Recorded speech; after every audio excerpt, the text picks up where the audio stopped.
Hello everyone, welcome back to another video on the channel. Firstly, I just want to say sorry for how long it's taken me to actually do this video. I've been wanting to do it for ages, but I just haven't had the time because I've been so busy at work. So yeah, this one's going to be a little bit more different to my previous ones on like having the seed and showing you what to do. This one I'm just going to be talking about bulbs and when to plant them, the different ones and sort of what timeline that will have for them to be growing. So firstly, the snowdrops come out. So I mean, I'm sure you know what a snowdrop looks like. I'm going to be showing you loads of pictures in this video, so it's not just me talking. But yeah, so the snowdrops, they sort of flower between January and March. They're the first ones to come out, and they're one of my favourites. I really like them. They're really nice.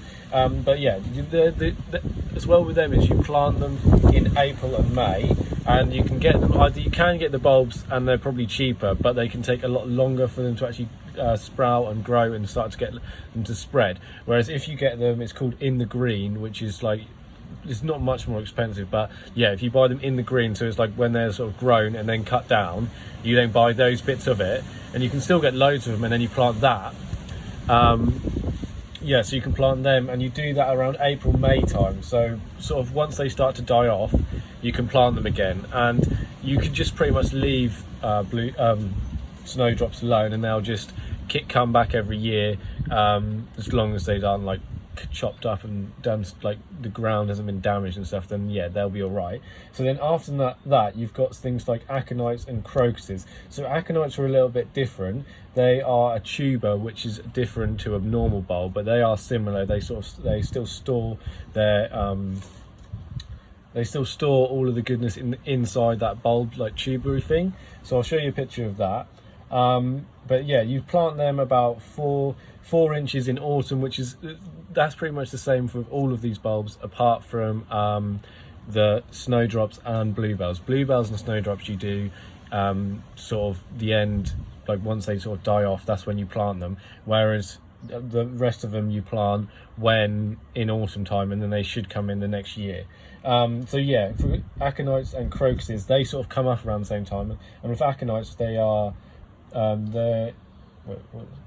they're quite a small plant, so they're good to have at the front of, say if you wanted to have these in a bed, you could put them towards the front. And that is the same with crocuses. They're quite small as well, and they have little sort of bell shaped, but they're not hanging over, but they sort of have like a sort of flower that's in that sort of shape but poking upwards, and they can come in different colors like purple, white, yellow. So yeah, because they're small plants, like I would recommend that you put them towards the front of your bed. But if you were to be like, oh, I don't really care how it looks, I want it to be random, then yeah, just put them anywhere. And yeah, that's the same for these crocuses. You plant them in early autumn, and I mean, if it does get late, then it gets late, but you can still plant them and just hope for the best. And you can find these crocuses pretty much all over the world. They're really good. There's like loads of different species of them. So yeah, they're great. And then the next thing to come from them, once they sort of die off, you'll have daffodils. And I mean, daffodils are great because you can plant them pretty late, because I pretty much forgot that I wanted to plant loads this year, and I still planted some in like mid-December, and they still flowered and came out this year, no problem at all.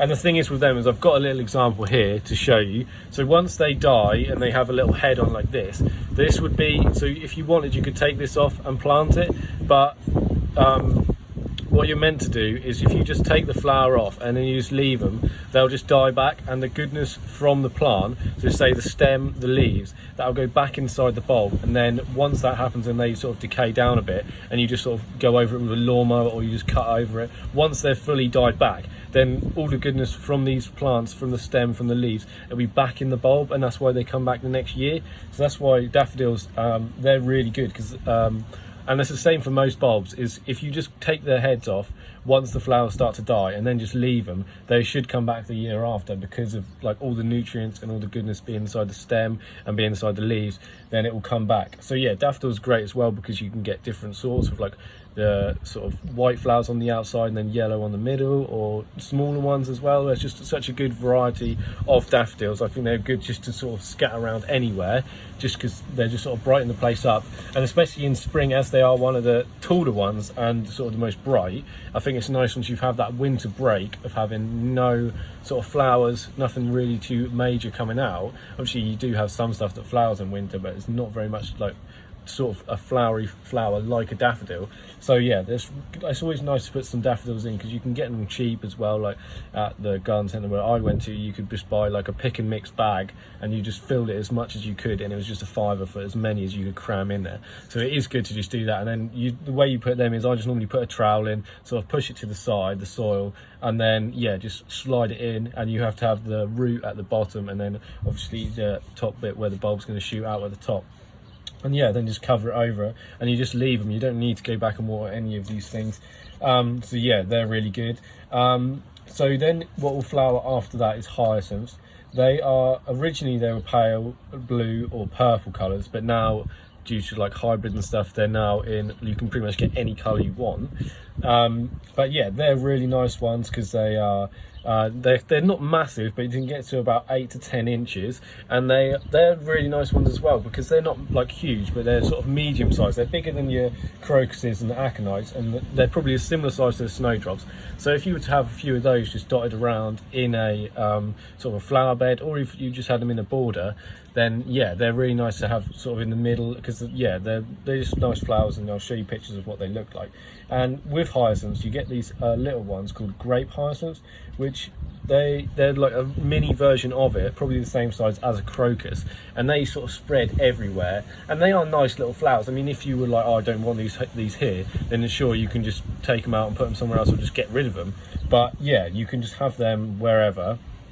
And these grape ones will just come, and they just sort of spread quite well, so then you just end up with them everywhere, and they are like a nice sort of purpley colour. And why they're called these grape hyacinths is because they look like a mini hyacinth, like the original one. They look like a smaller version, just like having it a lot smaller, and then you can see the little flowers on it, which sort of looks like hyacinth. And yeah, with those ones, if you wanted to actually plant those, you plant them probably a little bit deeper than a daffodil, but at the end of the day, it doesn't really matter too much. Just sort of a trowel and maybe a little bit more, then just put it in, and then you just hope for the best. So then after that, you've got tulips, and tulips will flower towards the end of March. But it really depends on sunlight with tulips. Tulips, like, yeah, they're one of my favourites, because like they just have such a variety of things that you can get out of it. Like you've seen all those pictures of like in Holland and stuff, of just the fields of them. But yeah, you can get absolutely loads of different ones, but they really do like full sun. So ideally you would have them towards like maybe the front, or in a pot, or just, yeah, sort of in not like direct sunlight. It's not essential, but if it did have more sunlight than, like, say, a snowdrop, which doesn't mind being in the shade, then it's better for it. Cause, like, and obviously when they're sort of brighter flowers, you might want to have them a bit closer so you can see them a bit better. But yeah, and the thing is with them as well is they do like a little bit of warmth. So their flowers will come out, but they might sort of stay together if it's still cold nights, and then when it is finally warm enough, they'll actually come out, and you'll be able to see inside, like bees will be able to go in and get the pollen. So yeah, and when you're planting them, you can plant them like in autumn time again. You can do it until November really. Yeah, and the thing is with tulips, sometimes they might not come back, so that's called a biannual. So they might come back for 1 year and then another year, and then they might not come back again. But I mean, sometimes they could come back for more, or they could come back for like 5-6 years. But if they don't, you can just go and buy some more bulbs, and yeah, it's just sort of how they go. So then after them, so tulips are sort of the last ones to come out in flower, which are like larger, and then you have bluebells. Now bluebells are in the same family as the hyacinths, and they are 6-petal bell flowers, and they quite like shades. So that's why you'll see them in places like forests. I mean, I've literally been cutting the grass at a churchyard earlier, and there's absolutely loads of them because they get so much shade from the church, from the trees around it. And with these bluebells is they come out later because they like it to be a little bit warmer, and especially through this whole month of April, which has just been, it's been so cold, which is like not really that normal for April. It's not supposed to be as cold as it was. Like, we were still getting frost pretty much every night. That's why they haven't come out and flowered. they come out, but they're just staying inside. All of the bell-shaped flowers, they just stay inside until it finally gets warmer, which it has done these last 2 days. I mean, it's like May the 10th now, and it's finally getting to like 19 degrees, which is quite warm, to be honest. But yeah, now all of the bluebells are just going to be coming out, and with them is, again, you can buy them in the green, same as the snowdrops. And yeah, you plant them around the sort of time when they die off, and yeah, you can buy absolutely loads of them in the green, or you can buy the bulbs, but then the bulbs will take maybe a few years to actually come out, so it might be worthwhile just getting the in the green ones and then just putting them, I mean, I like how I normally do it is just do it randomly, just putting stuff in random places, sort of forgetting about where you put where, and then just seeing what happens. That's only if you've got sort of like a big-ish area. If you say you've got a smallish flower bed, I don't know really how big a size, yeah, whatever, but yeah, like if you were to do it like that, then you would probably want to have like daffodils at the back, then hyacinths, and then like those sorts of things, so it's sort of higher at the back, and so stuff isn't getting covered over and stuff like that. But yeah, bluebells are always nice because they come out last, and they are really nice flowers, I think. But yeah, planting to the back of stuff, it's just a lot.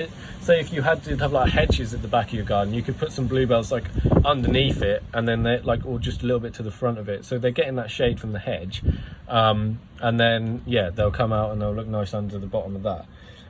So yeah, that's pretty much the end of the video.